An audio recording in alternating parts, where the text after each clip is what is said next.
સુરતના ચોક બજારમાં હત્યા. કલ્પેશ પારઘી નામના યુવકની હત્યા થઈ. તીક્ષ્ણ હથિયારના ઘા ઝીંકીને હત્યા કરવામાં આવી.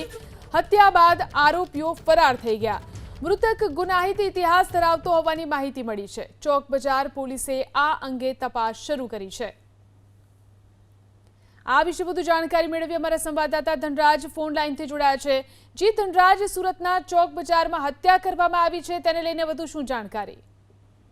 જી બિલકુલ, અંગત અદાવતમાં હત્યા થઈ હોવાનું પ્રાથમિક અત્યારે હાલ માનવામાં આવી રહ્યું છે. સુરતના ચોક બજાર વિસ્તારમાં હત્યાની ઘટના બનતા ચકચાર મચ્યો હતો. જોકે ઘટનાની જાણકારી મળતા ચોક બજાર પોલીસ ઘટના સ્થળે પહોંચી હતી અને ત્યારબાદ લાશનું પંચનામું કરીને તેને પીએમ અર્થે મોકલવામાં આવ્યા હતા.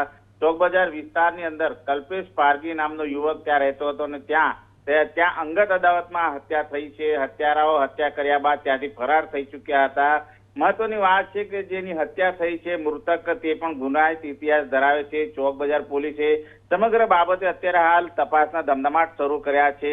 અંગત અદાવતમાં જ્યારે હત્યા થઈ છે ત્યારે ફરાર હત્યારાઓની ધરપકડ કરવાના ચક્રો ગતિમાન કરાયા છે. જી આભાર તમામ જાણકારી આપવા માટે.